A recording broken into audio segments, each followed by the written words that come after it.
Hello दोस्तों, कैसे हैं आप सब। स्वागत है आप सभी का कॉमिक वर्ल्ड चैनल पर। तो चलिए दोस्तों, शुरू करते हैं राज कॉमिक्स में मल्टी स्टारर कॉमिक विशेषांक ब्रह्मांड रक्षक।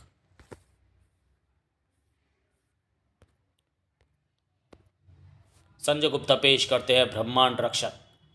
असम के जंगल, जिसमें विचरते पशु पक्षी और पेड़ पौधे एक ऐसे रहस्य के गवाह बनने जा रहे थे जिसका संबंध पृथ्वी से हरगिज न था।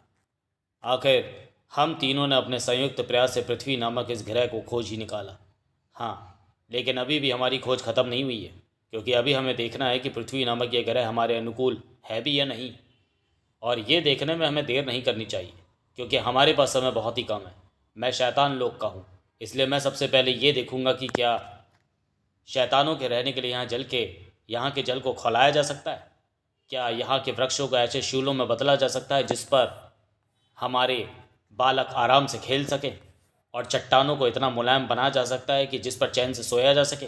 हु हु, लगता है शैतान मुडोका को उसके मतलब की जगह मिल गई। अब मैं भी देखता हूँ कि मैं कितनी आसानी से यहाँ के प्राणियों को अपने जैसा बना सकता हूँ, ताकि यहाँ के वातावरण को एनिमलों के रहने लायक बनाया जा सके। जोनी वोर को भी अपने प्रयास में सफलता मिल रही है। अब मुझे देखना है कि मैं कहाँ तक सफल होता हूँ। पृथ्वी के वासियों को उस स्थिति तक पहुँचाने के लिए हम जब चाहें इन्हें अपने जैसा साइबॉर्ग बना सकें। वाह, इनका मस्तिष्क भी हम जैसा ही है, यानी इनके शरीरों को नष्ट करके इन्हें कभी भी साइबॉर्ग बनाया जा सकता है। तुम्हारी प्रसन्नता बता रही है साइबोरा कि तुम्हें भी अपने मतलब की जगह मिल गई।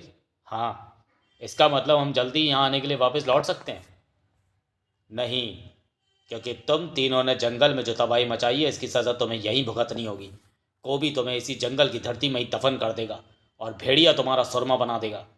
पूजो बाबा को पक्षियों ने इन्हीं तीनों शैतानों की सूचना दी थी, लेकिन ये हैं कौन? ये पृथ्वी के निवासी हैं। नष्ट करो इन्हें, समलो को भी। मेरी छोड़, अपनी चिंता कर। आओ! कोबी पर वार किया, अब तेरी खैर नहीं। ले दुम का जवाब दुम से। पेड़ का ये तना तो कटने के लिए ही फेंका गया है।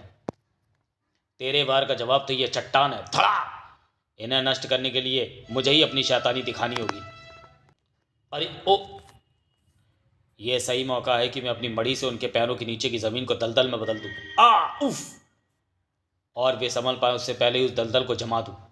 भेड़िया और को भी समझ ही नहीं पाए कि कब चट्टान सी कठोर हो गई दलदल ने उन्हें फंसा लिया, और कब उन पर व्यवहार हो गया। यह सुपर एनर्जी वेपन तुम्हारे सैकड़ों टुकड़े कर देगा। साए साए। भेड़िया और कोबी के शरीर के टुकड़ों को देखने को उत्सुक उनकी आंखों को कुछ और ही दिखा, और फिर एक पल के लिए उनकी आंखें कुछ देखने लायक नहीं रहीं। परमाणु शक्ति, डोगा, इंस्पेक्टर स्टील और तिरंगा के वारों ने उनकी आंखों के सामने अंधेरा ला दिया था। सूचना एकदम ठीक थी। यहाँ सचमुच स्पेसशिपों के साथ साथ दूसरे ग्रह के प्राणी भी मौजूद हैं, और भेड़िया व कोबी से इनका टकराव बता रहा है कि ये पृथ्वी के लिए खतरा बन सकते हैं। अभी अपना सारा बारूद इनके सीने में भर देता हूँ। ओह, गोलियों की बाढ़ ने इन पर ज़रा भी असर नहीं डाला। हमला उधर से भी शुरू हो गया। हमें पृथ्वीवासियों के इस विरोध का शीघ्र ही अंत करना होगा। अभी अंत हो जाता है। हवा में उड़ने वाला वह साइबोर्ग उन सबसे ज़्यादा खतरनाक दिख रहा है। मैं इससे निपटता हूँ। इस अनोखे जानवर से तो मैं ही निपट लूँगा। मेरे ख्याल से तुम्हें मेरी सहायता की ज़रूरत पड़ेगी डोगा। हम दोनों जल्दी ही शैतान का दिमाग ठिकाने लगा देंगे। शक्ति, उफ, ये तो बहुत ही ज़्यादा एडवांस टेक्नोलॉजी का नमूना नज़र आ रहा है। मेरा कोई भी वार इसके शरीर को नहीं भेद पा रहा, लेकिन उसके वार ने परमाणु के कंठ से चीखें निकाल दी। ओह, परमाणु साइबोर्ग के वार से घायल हो गया है। मैं उसे देखती हूँ, तुम ज़रा इन्हें संभालना तिरंगा। ओह, मैं अकेले शैतान को कैसे संभाल पाऊंगा? चिंता मत करो तिरंगा, मैं तुम्हारे साथ हूँ।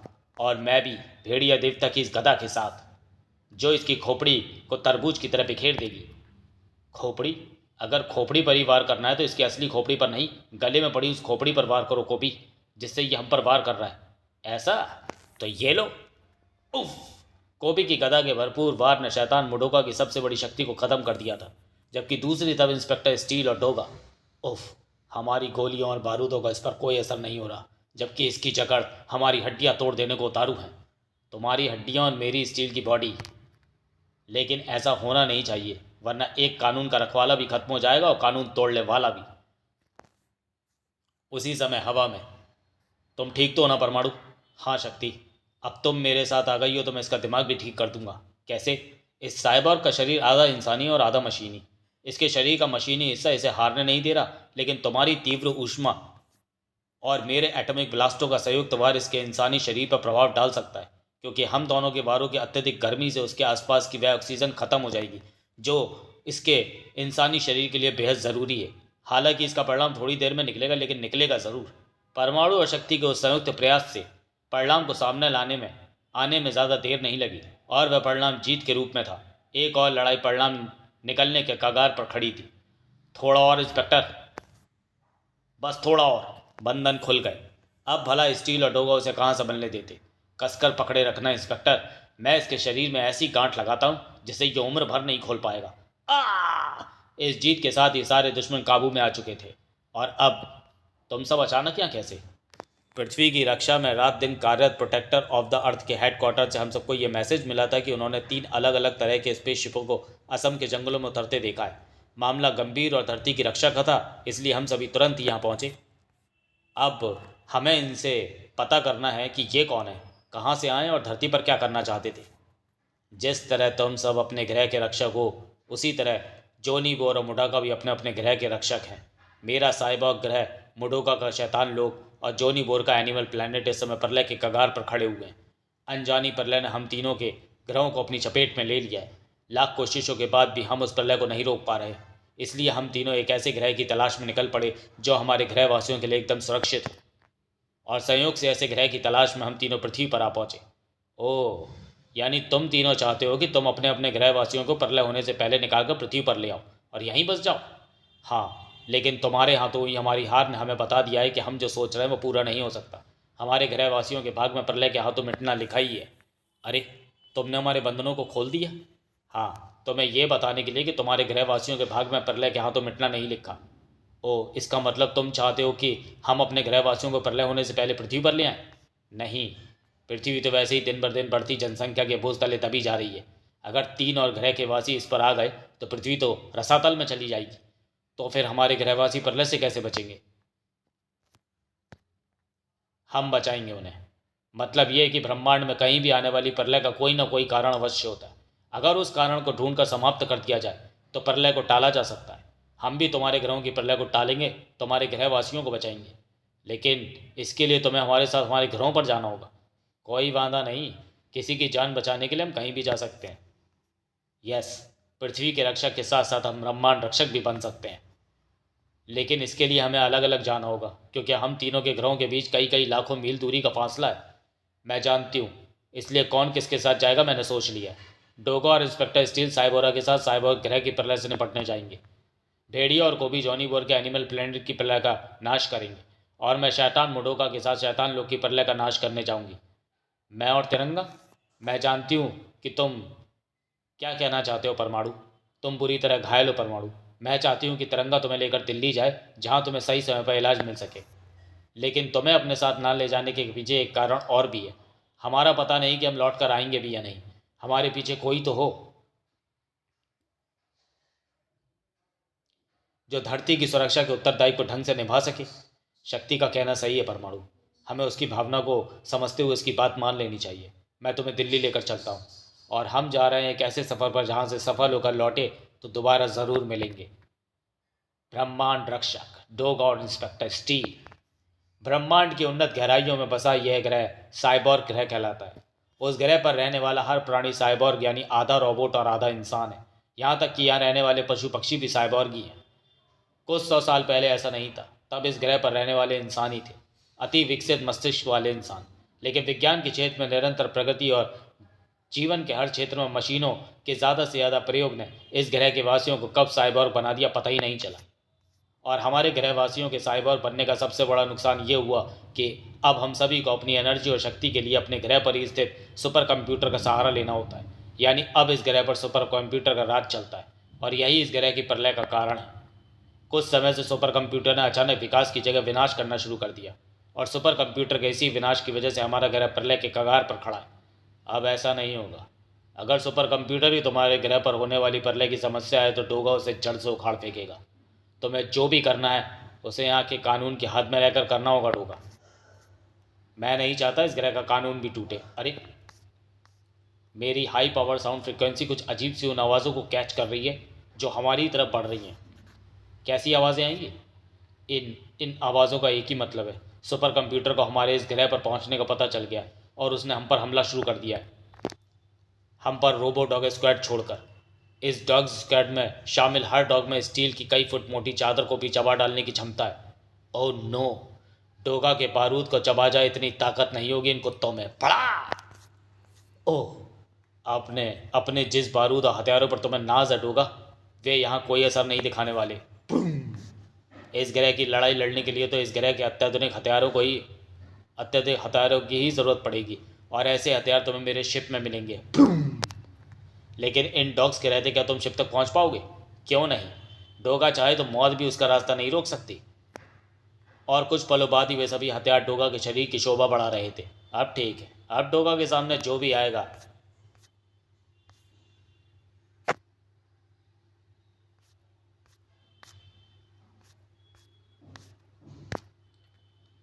वो धूल में मिल जाएगा।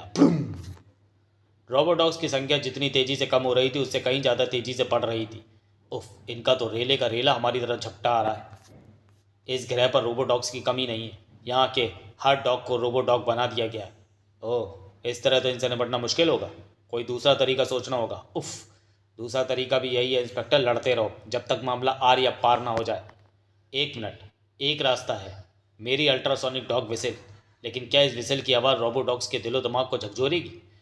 डोगा ने डॉग विसिल को बजाने में अपनी पूरी जान लगा दी। परिणाम हैरत अंगेज रूप में सामने था। सभी कुत्ते मेरी तरफ देख रहे हैं, इसका मतलब इन पर मेरी विसिल का असर हुआ है। ऐसा है तो इन पर मेरी आवाज़ का भी असर होगा। एक पल में ही नज़ारा बदल चुका था। कुछ देर बाद जो रोबोडॉग ज़मीन रौंद रहे थे वे अब डोगा के कदमों में ज़मीन पर लेटे हुए थे। ग्रेट, वाह दोस्तों वाह, जिस्म लोहे का ज़रूर हो गया तुम्हारा, लेकिन दिल दिमाग में मौजूद वफादारी के कीटाणुओं को नहीं मरने दिया तुमने। डोगा सलाम करता है तुम्हें। ओह, अब कौन सी मुसीबत आई? Robo force, robo dog squad से हमारा कुछ नहीं बिगाड़ पाया तो सुपर कंप्यूटर ने रोबो फोर्स को हम पर हमला करने भेजा है।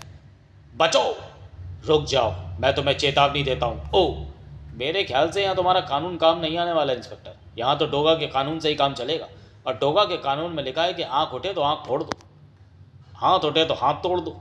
डोगा सही कह रहा है, मुझे यहाँ उसके ही कानून पर चलना होगा। इंस्पेक्टर स्टील की मेगा गन का भी मुंह खुल चुका था। अब तो सामने वालों की धज्जियाँ उड़नी ही थी। बाँ, लेकिन कुछ पलों बाद ही क्या हो रहा है ये? जिन साइबोर्गों को हमने नष्ट किया है उन सभी के शरीर के रोबोटिक टुकड़े एक दूसरे से जुड़ रहे हैं। बहुत बुरा हो रहा है ये। सभी रोबोटिक अंग जुड़कर सुपर साइबो का निर्माण कर रहे हैं, और सुपर साइबो बहुत बड़ी मुसीबत है। भागो यहाँ से। पीठ दिखाकर भागना डोगा ने नहीं सीखा। डोगा का तो उसूल है मुसीबतों के सामने सीना तान कर खड़े रहो और उसके सीने को चाक कर डालो। ओह,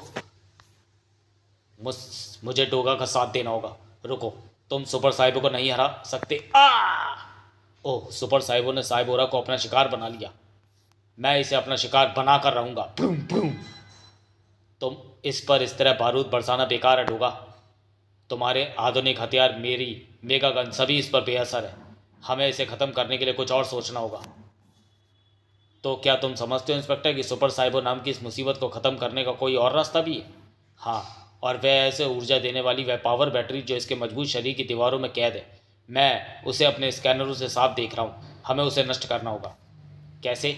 जब इसके शरीर को तोड़ना नामुमकिन है तो हम ऐसा कैसे कर पाएंगे? सुपर साइबो के शरीर को तोड़ना हमारे लिए नामुमकिन हो सकता है, लेकिन उन रोबोडॉग्स के लिए नहीं जो कई फुट मोटी लोहे की चादरों को भी चबा सकते हैं। ओह, मैं समझ गया तुम क्या कहना चाहते हो इंस्पेक्टर। मैं अभी अपनी विसल बजाकर रोबोडॉग्स को यहाँ बुलाता हूँ। डोगा की डॉग विसल बजते ही रोबोडॉग्स को वहाँ पहुँचने में देर नहीं लगी। शाबाश दोस्तों, अटैक! अपने मजबूत दांतों से बेरहमी से सुपर साइबो के जिस्म को नोचने लगे रोबोडॉग्स।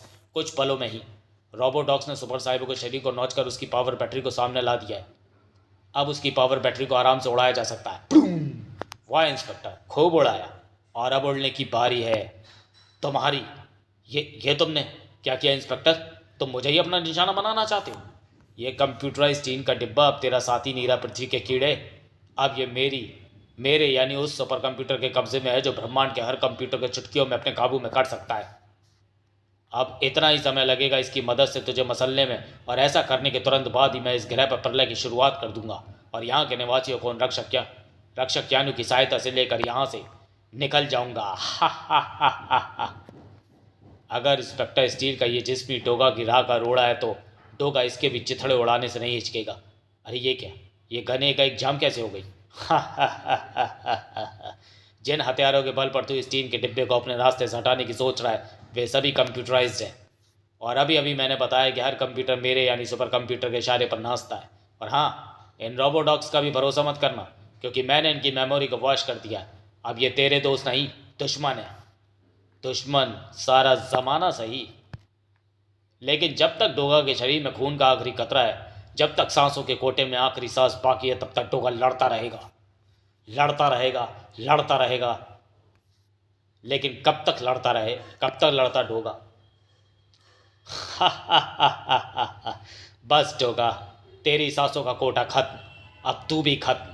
बड़ा इंस्पेक्टर स्टील की मेगा गन से सैकड़ों रॉकेट लॉन्च हो चुके थे, लेकिन एक का भी निशाना डोगा नहीं था। संभलो डोगा, मुझे मौत देने को तैयार तुम्हारे हाथ मुझे सहारा दे रहे हैं। इंस्पेक्टर, क्या है ये सब? इसे तुम चमत्कार कह सकते हो डोगा। हाँ, अपने शरीर के सभी मशीनी उपकरणों के सुपर कंप्यूटर के कब्जे में होने के बाद भी मैंने अभी तक सुरक्षित बचे अपने इंसानी दिमाग की बदौलत अपने आप को संभाले रखा। सुपर कंप्यूटर को हर हाल में हराने के अपने जज्बे को बचाए रखा और उसी जज्बे के बल पर सुपर कंप्यूटर पर जीत हासिल की। तुमने कैसे किया यह चमत्कार? जब सुपर कंप्यूटर ने मेरे शरीर के कंप्यूटर पर नियंत्रण कर लिया तो खलबली मच गई मेरे दिमाग में।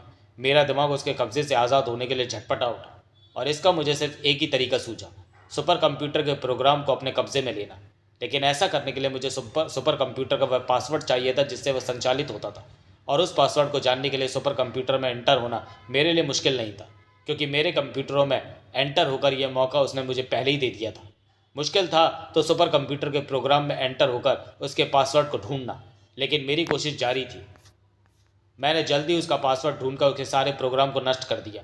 अब सारे साइबॉर्ग ग्रह से सुपर कंप्यूटर का नियंत्रण हट चुका है, और ऐसा करके आपने हमारे ग्रह की 100% संभावित प्रलय को टाल दिया। इसके लिए मैं साइबॉर्ग सम्राट आपका आभारी हूँ। अब वे विशेष रक्षक यान कहीं नहीं दिख रहे जिनकी मदद से सुपर कंप्यूटर इस ग्रह के वासियों को किसी सुरक्षित स्थान पर पहुंचाना चाहता था। उन रक्षक यानों का हमारे ग्रह पर मौजूद होना एक गहरा रहस्य है। हम उन रक्षक यानों के रहस्य की जांच करेंगे, परंतु इस समय हमारे ग्रह को बचाकर आपने हम पर जो एहसान किया है उसके बदले हम आपके लिए क्या कर सकते हैं? तुम इसके बदले हमारे लिए एक ही काम कर सकते हो, हमारे वापस पृथ्वी पर लौटने की तैयारी, क्योंकि मुझे तुरंत ही अपनी ड्यूटी पर पहुंचना है। ब्रह्मांड रक्षक, भेड़िया और कोबी, अंतरिक्ष की विशालता को नापते इस विचित्र यान का लक्ष्य है सुदूर अंतरिक्ष में बसा एनिमल प्लैनेट। वह एनिमल प्लैनेट जिसे आबाद करने वाले भी जानवर हैं और उसे बर्बाद कर देने की इच्छा रखने वाले भी जानवर हैं। प्रलय के दिन में अभी कुछ समय बाकी है, और ये बात आका जानते हैं, फिर उन्होंने अपना रक्षक यान इतनी जल्दी क्यों भेज दिया? मुझे उस रक्षक यान को संदेश भेजकर उसे कुछ समय बाद आने के लिए कहना होगा। ओ नहीं, वह रक्षक यान नहीं है, उसमें तो इस ग्रह का एक निवासी बैठा हुआ है, और उसके साथ दो विचित्र से प्राणी भी हैं। यानी इस ग्रह का कोई निवासी यहाँ से भागने में सफल हो गया था, और वे अब निसंदेही उन दो प्राणियों के रूप में सहायता लेकर यहाँ पहुँच रहा है। यानी वे इस ग्रह को प्रलय से बचाने आ रहे हैं। लेकिन ऐसा कभी नहीं हो पाएगा, कभी नहीं। एनिमल प्लैनेट पर जिनके स्वागत की तैयारी हो रही थी वे तीनों हम एनिमल प्लैनेट पर आ पहुँचे हैं, और वो मेरे ही परिवार वाले हैं जो मेरी ही तरह एक गुप्त स्थान पर छिपकर अभी तक बचे हुए हैं। वे हमारे स्वागत के लिए आ रहे हैं। तुम्हारे ग्रह पर खतरनाक हथियारों की मदद से स्वागत करने का रिवाज है, नहीं तो फिर अपनी कमर कस लो, क्योंकि जिन्हें तुम अपने परिवार के सदस्य कह रहे हो वो हमारा स्वागत करने नहीं, हमें मृत्यु देने आ रहे हैं। उफ, नहीं। जॉनी बोर अपनी पूरी शक्ति से चीखा। तुम इन्हें समझाने की कोशिश कर रहे हो जॉनी बोर? बेकार है तुम्हारी ये कोशिश। इनका दिमाग ठिकाने लगाना है तो इनकी ठुकाई शुरू कर दो। को भी ठीक कह रहा है जॉनी बोर, हमें भी वार का जवाब वार से देना होगा। शाबाश, अपना पेट भरने के बाद मैं भी तुम्हारे साथ इस ठुकाई प्रोग्राम में हिस्सा लूँगा। तभी दहाड़ों और चित्कारों की आवाज़ों ने सभी का ध्यान अपनी तरफ खींच लिया। ओह, खूंखार जानवरों का एक बड़ा झुंड हमारी तरफ बढ़ रहा है। ओह नहीं, ये तो मेरे वे वफादार साथी हैं जो इस ग्रह की प्रलय को टालने के लिए मेरा साथ दे रहे थे। मेरी तो समझ में कुछ नहीं आ रहा, जिन्हें तुम अपना परिवार और अपना साथी कह रहे हो वही हमें मार देने पर उतारू है। यही तो है हमारे ग्रह की प्रलय, और ये प्रलय हमारे ग्रह की भारी जनसंख्या को लील गई है। इस ग्रह के वासी न सिर्फ पैदा होते ही अपने बच्चों को मार देते हैं, बल्कि भाई बहन दोस्त मित्र सभी एक दूसरे को मार रहे हैं। इसी प्रलय के कारण इस ग्रह की मृत्यु दर तेजी से बढ़ती जा रही है। और जन्म दर एकदम खत्म हो चुकी है, क्योंकि अपने ही अपनों को ख़त्म करने पर तुले हैं। हमारे वैज्ञानिकों ने पता लगाया कि इस ग्रह के वातावरण में ही कोई ऐसी बीमारी फैल गई है जिसके कारण यहाँ के प्राणी एक दूसरे को मार देने पर उतारू हैं, और इस बीमारी का कोई इलाज नहीं। इसलिए मैंने और इस बीमारी से बचे मेरे अन्य साथियों ने फैसला किया था कि रहने के लिए किसी नए ग्रह की खोज की जाए या बचाव का कोई अन्य उपाय खोजा जाए। अब जब मैं तुम्हारे रूप में इस उपाय को यहाँ लेकर पहुँचा हूँ, तो यहाँ मुझे अपने साथी भी इस ग्रह के वातावरण में फैली बीमारी की चपेट में आए दिखाई दे रहे हैं। अब प्रलय निश्चित है। ऐसा नहीं है, इस प्रलय को यहाँ से टालकर ही भेड़िया यहाँ से जाएगा, क्योंकि मैं समझ चुका हूँ कि ये बीमारी स्वाभाविक नहीं है। अगर ऐसा होता तो तुम और तुम्हारे साथी अभी तक उसके शिकंजे में बचे न रहते। तुम्हारा इस तरह बचे रहना ही इस बात का सबूत है कि इस ग्रह की प्रलय जनक बीमारी के पीछे कोई रहस्य छुपा हुआ है, और वह रहस्य क्या है मैं उसे उजागर करके इस प्रलय का नाश करके रहूँगा। वाह, इस पृथ्वीवासी में अगर जोरदार ताकत भरी हुई है तो गजब का दिमाग भी है, और अगर मैं अपनी तरंगों के जाल में इसे फंसा लूँ तो मेरे काम को ये चुटकियों में कर सकता है। ओ ये क्या, रक्षक यान भी आ पहुँचे। अब तो उस पृथ्वी के प्राणी को तुरंत ही अपने कब्जे में लेना और भी ज़्यादा ज़रूरी हो गया है, ताकि उसके आतंक की दहशत से इस ग्रह का हर प्राणी रक्षक यानों में शरण लेने के लिए भाग खड़ा हो।